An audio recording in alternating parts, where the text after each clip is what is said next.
പാലായിൽ ഇന്ത്യ സഖ്യപ്രതീക്ഷയിൽ LDFിന്റെ അവിശ്വാസ പ്രമേയം സ്വതന്ത്ര മുന്നണിക്ക് കോൺഗ്രസ് കൗൺസിലർമാർ പിന്തുണ പിൻവലിക്കുന്നുവെന്ന് പരസ്യ പ്രതികരണം നടത്തിയതിന് പിന്നാലെയാണ് LDF അവിശ്വാസ പ്രമേയം കൊണ്ടുവരുന്നത്. 21-ന് അവിശ്വാസ പ്രമേയം ചർച്ചയ്ക്കെടുക്കുമ്പോൾ കോൺഗ്രസ് കൗൺസിലർമാരുടെ പിന്തുണ നിർണായകമാവും.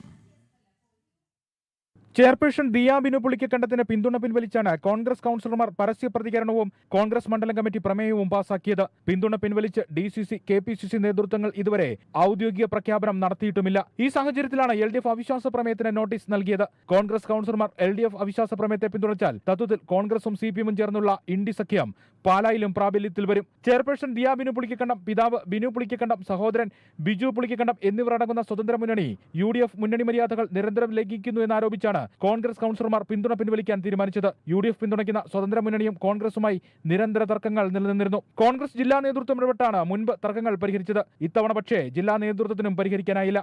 വിഷയത്തിൽ കോൺഗ്രസും രണ്ട് തട്ടിലാണ്.